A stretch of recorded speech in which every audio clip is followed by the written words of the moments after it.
Oke teman-teman, kita lanjut di part 4 ya, prediksi soal TIU CPNS 2021-2022.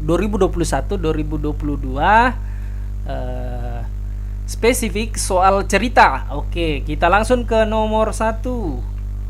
Nomor 1, nilai rata-rata ujian matematika dari 39 siswa adalah 45. Nah, ini soal rata-rata ya. 39 siswa ini adalah banyaknya data atau biasa disebut dengan dimisalkan dengan N ya. Dan 45 ini adalah rata-rata, dimisalkan biasa dengan rata-rata X. Oke?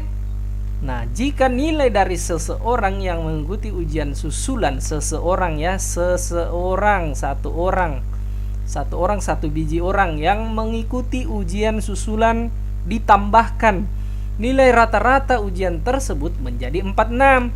Jadi saya misalkan di sini rata-rata yang kedua menjadi 46 X2 ya. Berapakah nilai siswa yang mengikuti ujian susulan tersebut? Berarti yang ditanyakan ini nilai satu orang tersebut berapa yang ditambahkan ya. Oke.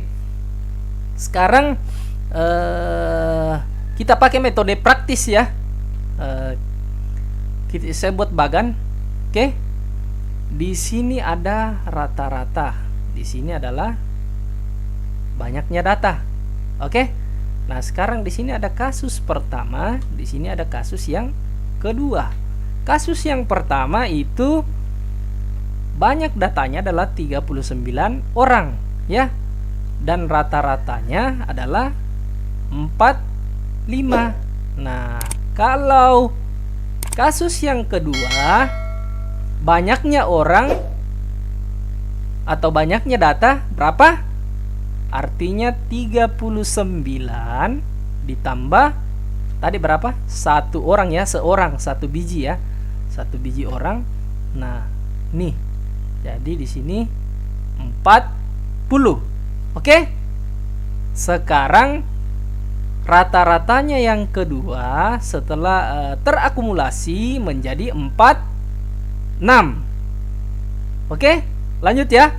Nah, sekarang kita perkalikan 45 dikali 39. Itu hasilnya berapa? 1755. Oke, 46 dikali 40. Itu hasilnya berapa? 1840.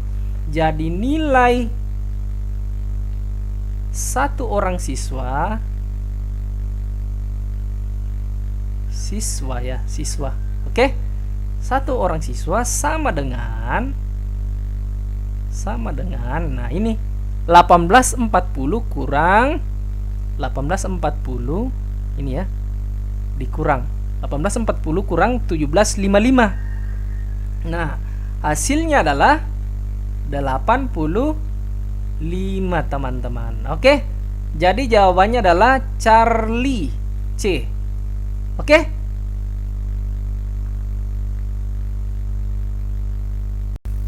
Ya, kita lanjut di nomor 2. Suatu tabung memiliki tinggi 14 cm dan luas selimutnya 308 cm persegi, 308 cm kuadrat ya. Cm pangkat 2 cm persegi, sama aja ya. Oke, sekarang kita buat ilustrasinya. Ada tabung ya, tabung, anggap aja ya, tabung. Ini alasnya, ini penutupnya. Oke, penutupnya ini dan alasnya berbentuk lingkaran ya. Sekarang tingginya kita ketahui adalah 14 cm.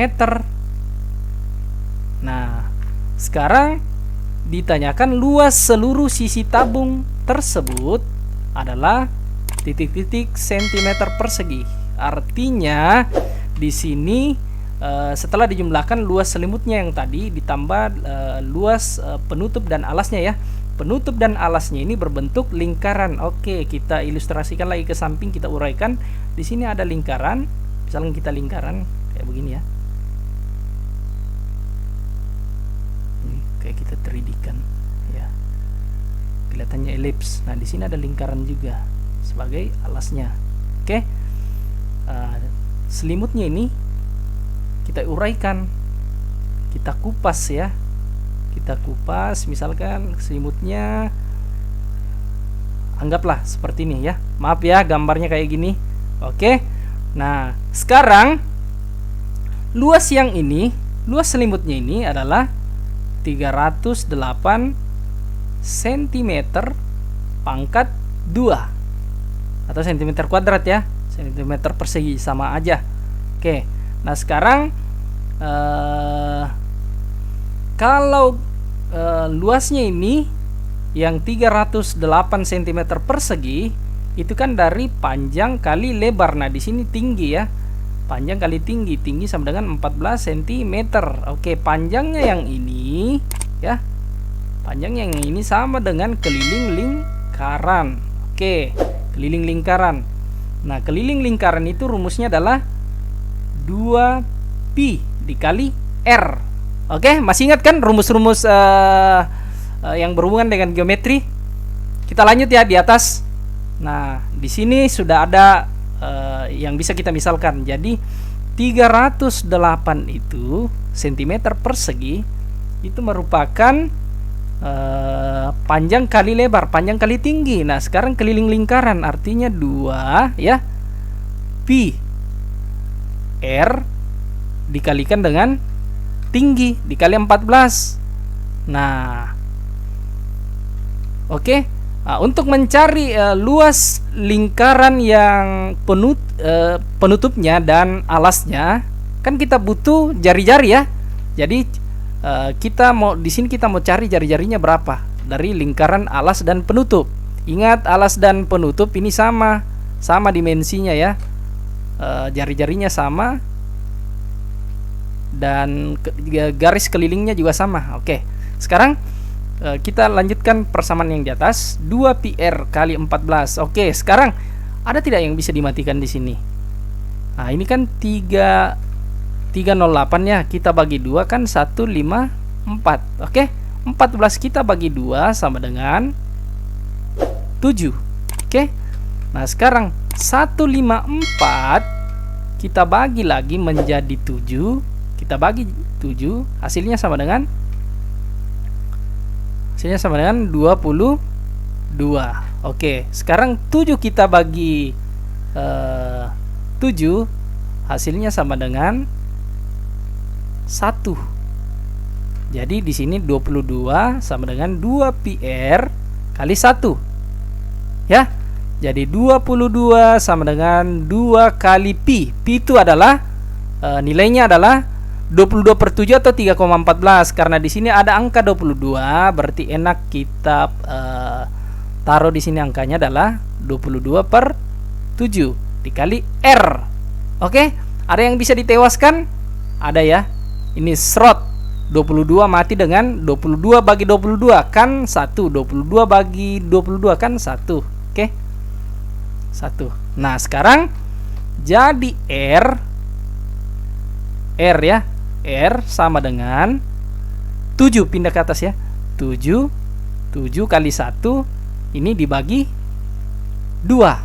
Jadi R-nya adalah 7/2. Oke, sekarang kita lanjut menghitung luas alas dan penutup. Karena jari-jarinya sudah diketahui ya. Sekarang kita hitung luas luas lingkaran alas dan penutup. Luas lingkaran penutup, alas dan penutup ya, ditambah dengan luas selimut. Ini sudah sama dengan luas permukaannya, luas total dari bangun yang ini, bangun tabung ini. Luas tabung. Oke. Sekarang luas penutupnya ini kan sama di bawah dengan di atas. Oke, jadi saya kali 2 ya, 2 luas lingkaran. Nah, sekarang 2 kali luas lingkaran rumusnya apa? Pi dikali R pangkat 2 ditambah dengan luas selimut. Nah, langsung aja angkanya dijumlahkan ya. Yang tadi ini 308, 308, 308. Oke, sekarang kita tulis sama dengan 2 kali pi, artinya 2 kali 22 per 7. R nya berapa? Adalah 7 per 2. Jadi 7 per 2 dipangkatkan 2 ditambah 308. Oke, lanjut kita ke bawah ya, ke bawah sini. Nah sekarang ini kan ini lajur 1, lajur 2 ya, lajur 2. Nah sekarang kita ke bawah sini, lanjut ke bawah sini, lajur 3. Oke. Tadi sama dengan LT, kita sudah sampai sini ya. Luas tabung sama dengan 2 kali 22 per 7 dikali 7 pangkat 2 per 2 pangkat 2. Oke? 7 pangkat 2 kan 49. Oke. 2 pangkat 2 kan 4. Oke? Ditambah 308. Nah, sekarang angkanya sudah, wah bagus angkanya ya. Sekarang 2 kali 22 kan 44 dibagi 4. Nah, jadi ini tewas. 2 kali 22 44 bagi 4 artinya 11 ya. 11. Nah, sekarang 49 bagi 7 kan 7. Oke, jadi 11 dikali 7 ini sama dengan 77 ya. Oke, 77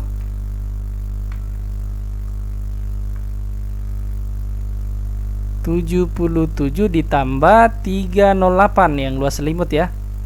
Nah, jadi hasilnya sama dengan berapa kalau dijumlahkan? 77, berarti 385 ya. 385. Oke. Sekarang berarti jawabannya adalah 385 delta ya, delta. Oke, teman-teman.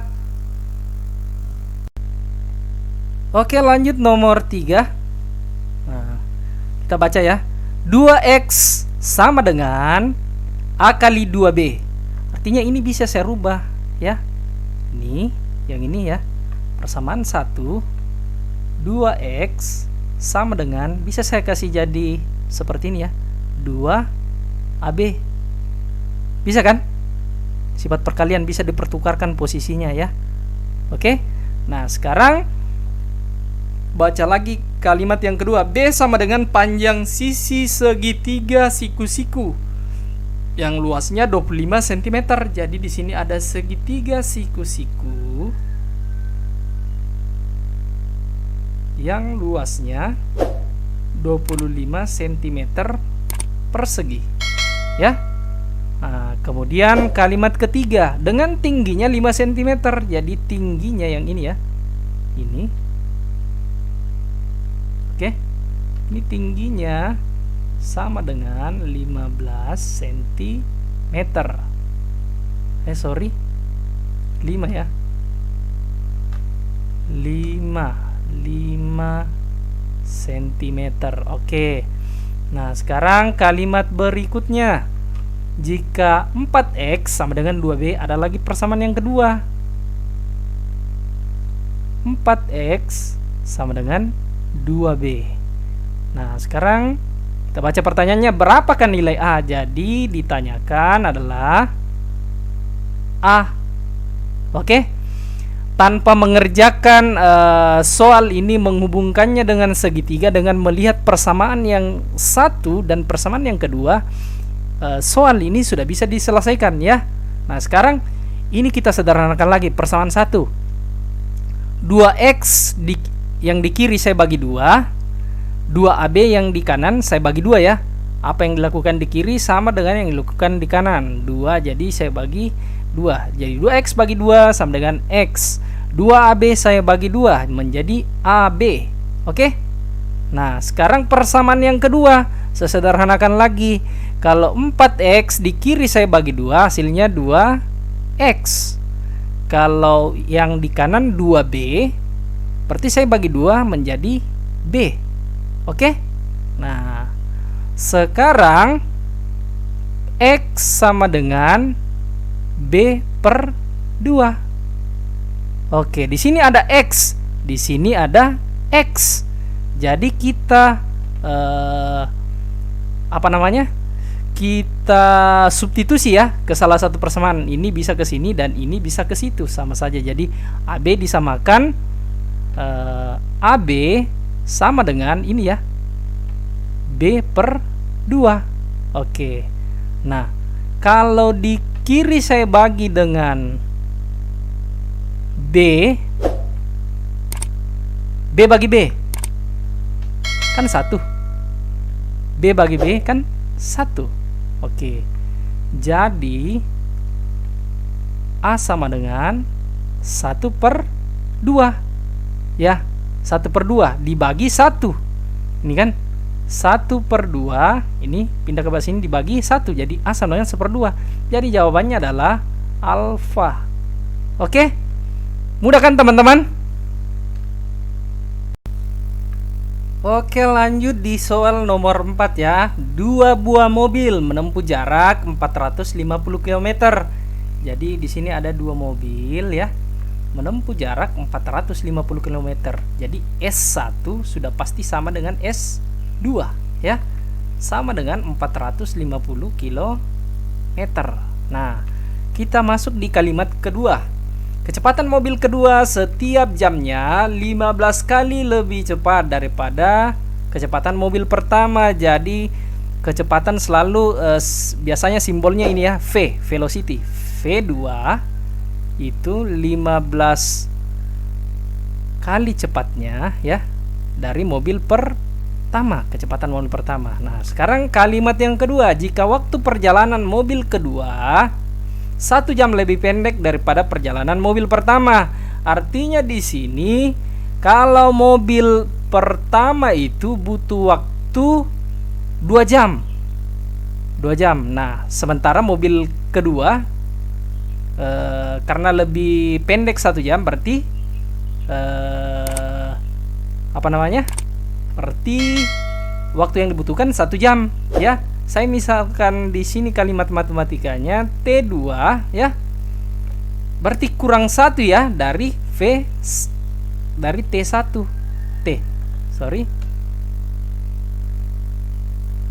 T1 ya.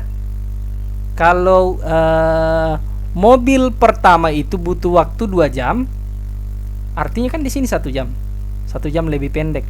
Berarti kalau di sini 1 jam, berarti sini kurang 1 ya.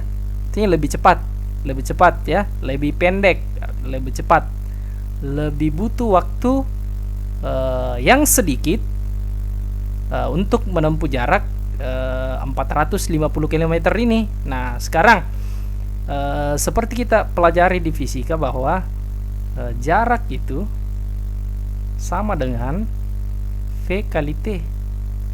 V kali T ya, segitiganya seperti ini. Oke? Atau S sama dengan V kali T. Nah, sekarang kalau T artinya S per V. Nah, yang ini persamaan ini saya substitusikan S dan V ya. Kalau T2 artinya S2 dibagi V2 ya, benar ya. Nah, sekarang kalau T1 jadi S1 per V2. Oke? Nah, di sini dikurangi 1. Dikurangi 1. Nah, coba lihat teman-teman. Kalau di sini ada pembagi, di sini V1 ya. Sini V1. Nah, kalau di sini ada pembaginya V1, 1 ini bisa tidak kalau saya ganti jadi V1 per V1 kan 1 ya, sama ya. Kita samakan pembaginya. Oke? Nah, sekarang ini berubah menjadi S2 per V2 sama dengan ya, karena pembagiannya sudah sama, S1 kurang V1 per V1. Oke, kita lanjut. Nah, sekarang kita substitusikan nilai-nilai ke dalam persamaan ini. Sebagaimana kita ketahui S2 dan S1 itu sama 450 km. Jadi di sini saya input 450 ya, dibagi dengan V2 ya, V2. Nah, sekarang di sini 450 S1 kan sama juga 450 ya, kurang V1 per V1. Oke. Tadi V2 ini ya, seperti di persamaan yang di atas, ada V1, ada V2 sama dengan V1 tambah 15. Berarti ini saya ganti jadi 450 sama dengan per jadi V1 ditambah 15. Oke? 15 tambah 15. Nah, sekarang sama dengan 450 kurang V1 ya, per V1. Nah, kalau seperti ini kita kalikan silang nanti ya. Kita kalikan 450 kali V1, jadi 450 kali V1. Oke? Nah, sekarang yang ini. Jadi V1 ditambah 15 ya. 15 ya. 15 yang ini dikali 450 dikurang V1 ya. Oke. Kalau melihat bentuk seperti ini ya, operasinya kan seperti ini. Ini dikalikan ini. Ini dikalikan itu ya. Dan ini dikalikan ini, dan ini dikalikan itu. Nah, jadi kalau kita uraikan, jadi 450 V1 ya, V1 sama dengan V1 kali 450, jadi 450 V1. Oke. Nah, sekarang V1 kali min V1 itu sama dengan plus kali min. Jadi min ya, min V1 pangkat 2 atau kuadrat ya. Sekarang 15, positif 15 dikalikan dengan 450. Itu positif kali positif pasti plus ya. Positif berapa hasilnya? 6750. Oke? Nah, sekarang ini lagi dikalikan 15 dikali min V1 plus kali min, itu hasilnya min ya. 15 kali min V1, 15 V1. Oke. Nah, sekarang kalau seperti ini apa yang bisa dimatikan? Jadi ini bisa dimatikan ya. 450 V1, 450 V1 juga di ruas kanan. Kalau pindah ke kiri ini min, dan ini saling mematikan. Srot. Nah, jadi hasilnya 0 ya di sini ya. Nah, kalau sudah seperti ini kita pindahkan ya variabel yang masih tersisa ya. Jadi misalkan ini min V1 kuadrat itu kalau pindah ke kiri jadi V1 pangkat 2. Oke, sekarang min 15 V1 pindah ke kiri itu menjadi positif 15 V1.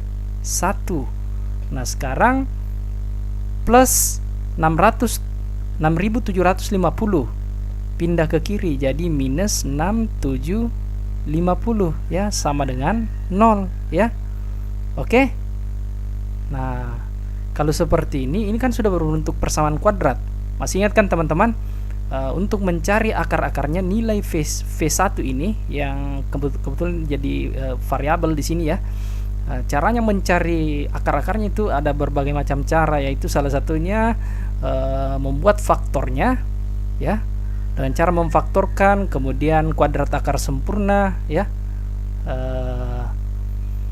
Tapi di sini saya pakai cara memfaktorkan saja ya.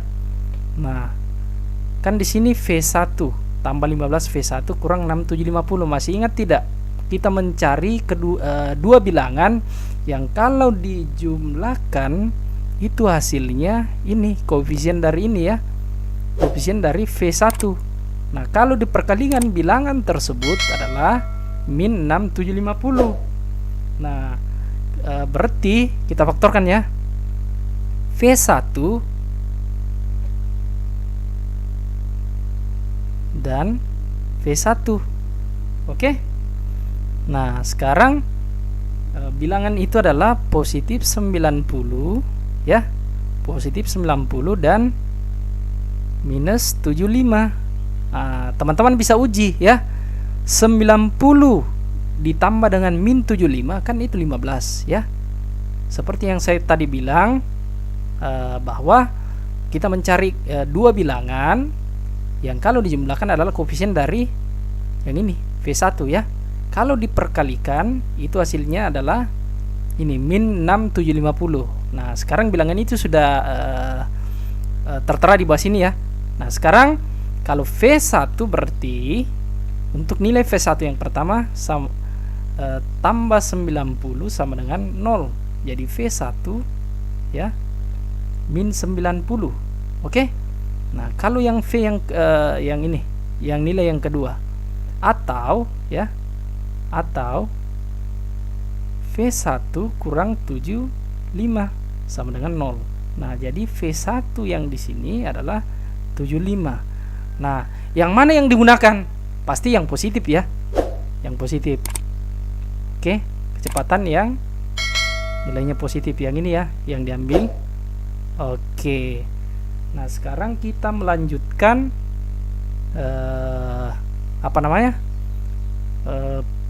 mencari V2. Kan V1 sudah kita ketahui ya. Nah, V2 kita cari. Jadi V2 ya. V2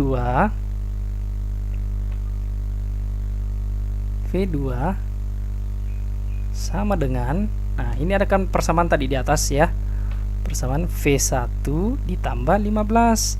Jadi substitusi 75 ke V1, jadi 75 ditambah 15, hasilnya sama dengan berapa ini? 75 tambah 15, berapa jawabannya?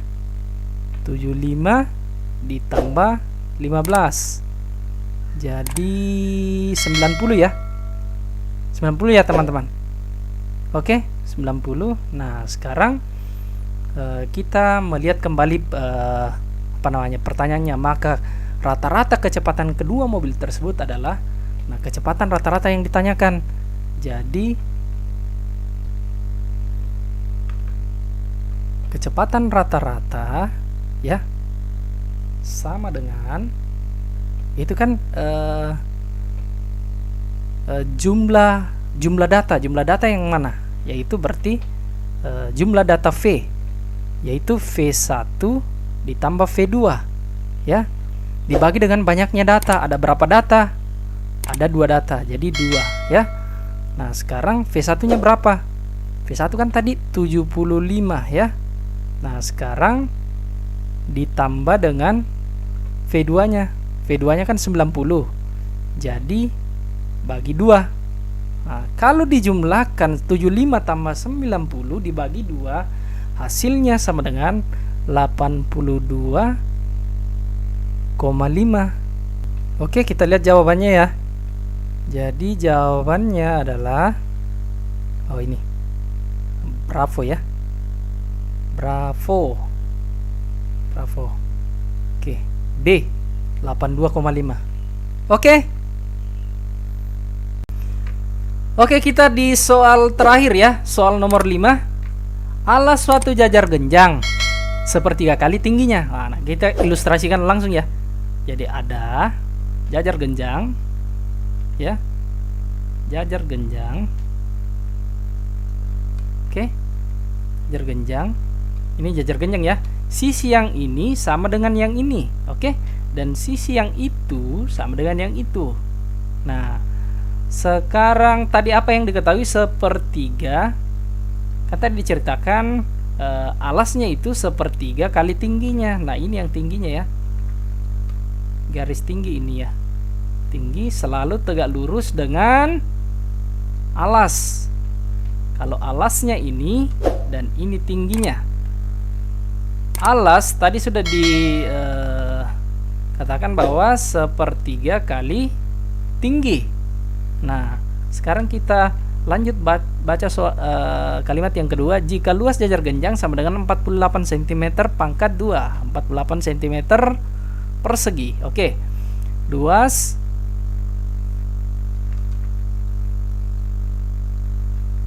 sama dengan 48 cm pangkat 2. Nah, rumus luas jajar genjang itu sama dengan alas dikali tinggi.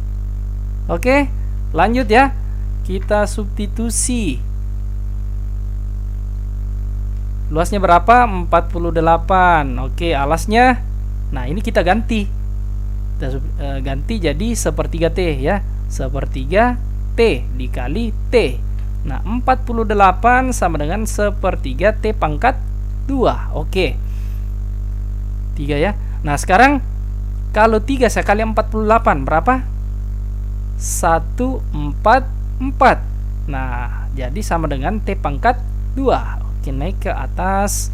T pangkat 2 sama dengan 144. Nah, kalau di kiri cara saya, kalau di kiri saya akarkan, di kanan juga saya akarkan. Nah, T pangkat 2 saya akarkan menjadi T.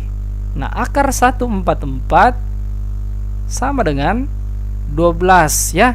Oke, jadi jawabannya adalah error ya. Error 12 ya. 12. Oke, teman-teman.